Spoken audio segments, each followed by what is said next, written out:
Okay, we're on. So, Heather, what's this been like for you? Well, it's been Or what is it that you're doing?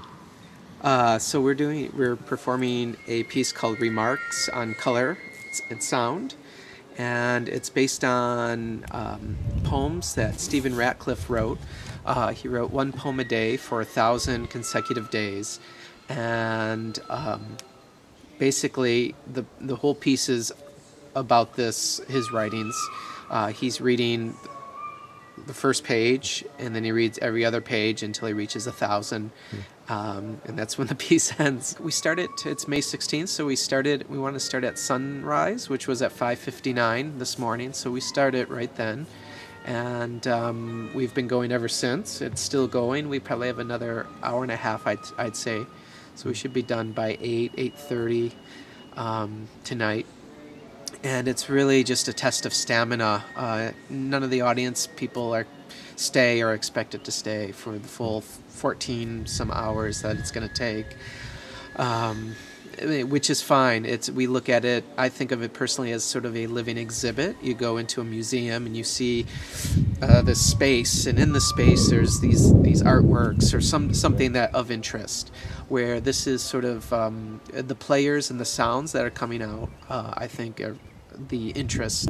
This is the second set of 1,000 poems that Stephen Ratcliffe wrote. His first set of 1,000 was called Human Nature, which we performed at UCDavis last year, and it also took about 14 hours. We originally thought it would take 7 or 8 hours to do it, but it actually took over 14, so we didn't finish that piece. We started at maybe 4 in the afternoon, so we didn't finish until 6 in the next day. So we were exhausted. Now we have a sense of this length, and I think as players and as artists, it's been great.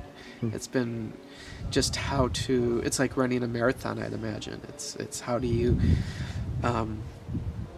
pace yourself? How are you able to give to the space and what's happening in a constructive way, without stepping on anybody else's feet? How long can you go before you have to stop, get exhausted? Why is this kind of endurance piece interesting to you? I think for anybody who's interested in marathons or stretching these boundaries, it's, seeing how far you can go. Where's your snapping point? And I think when we know where our snapping points, it helps us as people, as artists. And So your snapping point as a person, or as an artist, or both? Or I think it's both. There's been lots of snapping points in this piece. There's points where I'm like, I can't take what's happening now. So I have a choice. Do I continue, or do I lay out and let it go, and come back again? So there's certainly a lot of little snapping points. I noticed a couple times you stopped and closed your eyes. Is that a particular practice was that just exhaustion? Is that a spiritual practice? Is it? It's both. What's Yes, the difference, yes. It's well, it's certainly maybe a form of deep listening, which my teacher Pauline Oliveros created, or in some way conceived in some way, or made it. I mean, there's always been deep listening, but I think she sort of recognized it as this certain thing and made something. And so it's that, I think, as an artist, you really need to listen to the space before you can go in some way. So a lot of times I'll just close my eyes and recollect my energy and listen what's coming in, and then and then when I'm ready, join in when I think it's a good time. Yeah, I saw you looking at each other and responding to some degree. Is it is that 50% of the time? None of it? I mean, all the time? You go off on your own. I'm just right. That's a good question. As a performer, how does that work for you? Yeah, it's a good question.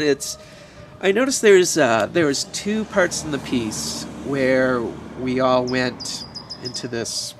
It was just a beautiful two really beautiful moments. I think the two peaks of the 14 hours. So far, we still have it, but I can't imagine we're gonna top what we did. But